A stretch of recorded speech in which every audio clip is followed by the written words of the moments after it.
Well, before you have spoken about sometimes the relation between the capping points, the capping score, and the price of the market. In your experience, I think probably it's quite a strange question, it's quite an arguable question. There is any relation? How much money a coffee can get from any point it gets? I understand it can be very complicated and it can vary a lot. Just to have an idea. Yeah. I mean, there is two main parts. Yeah, I mean, I don't know if you say you need to understand or people need to understand. Yeah, I think so, yeah. The thing is, I like to relate it a lot to the wine business because Okay. it's exactly the same. You can get your prices high on two things. One is the quality of the product. That is like, let's say, 50 or 60%. Okay. The other 40% of the price, you get it out of reputation, out of prestige. Prestige, okay.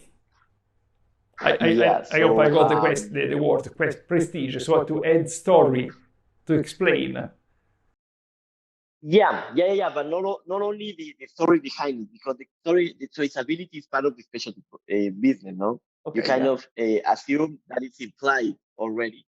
But in this case, for instance, I'm talking about my farm kid.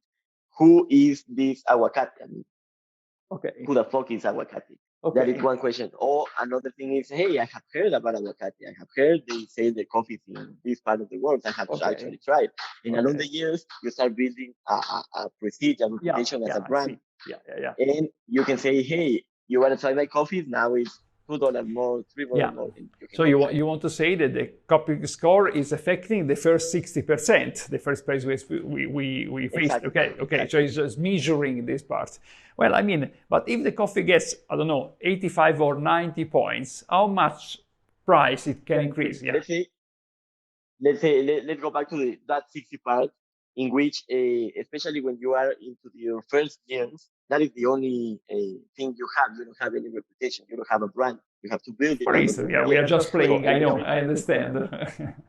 Yeah, in the first years, inside that 60%, it is crazy. Like, it is crazy how you can go higher in prices as long as you can walk across the SCA parameters, or SCA score. Let's say. Yeah. So it's funny because it's like an exponential.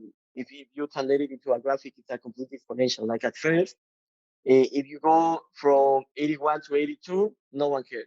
No one will give you 1 penny more from that. It's a commodity. If you go from 82 to 84, maybe you can say, okay, now I want to sell my coffee 50 cents more expensive. Okay. If you go from 84 to maybe 86, now you can say, okay, I have a floor-based price. I will not sell you my coffee below, let's say, $2.50 or maybe $3. Okay. But the exponential part comes right here, no? Like, when you get from 86 to, let's say, 88, it's like, okay, your coffee is no longer $3, $2.50. Maybe your coffee is now $4.50, maybe $5. Okay. And then each point you gain along the way, like from 88 to 89, you can average maybe $1 or $2 to your price. And when you reach 90, you can say, okay, my coffee now, if you say it's 90 and I say it's 90 and everyone says it's 90, you can actually decide your price and the people will pay for it. Okay. No limits at that point. Okay. It's completely like, at first, the increases are minimal, and eventually it starts going low, high, and when you surpass your 89 or 90, you can actually put the price you want. Vertical climb in the last step, in the last part. Okay, very interesting as approach, as idea. By the way, well, anyway, there are fantastic results, but how complicated is it to get 1 point in the SCA score in your experience? Yeah, let's go back to the same graphic we were doing. Like at first, you don't increase anything in dollars, but it's also like it's very, very easy to go from an 81 to an 82 or to an 83. Like you need to correct a few parts in the process. Like, hey, don't throw the coffee into the ground, into the floor. Put it in a bin, and you'll see your couple of points better. And, I mean, what I'm trying to go is as in the dollar go high along the curve, the exponential curve.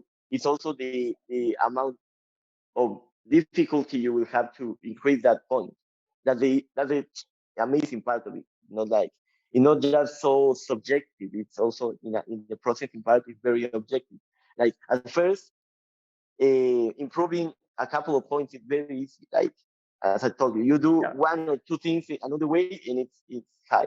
But when you go into 88, going crossing that 89, or when you are at 89 going to that 90, you need to like take care of everything in the process, and everything needs to go perfect.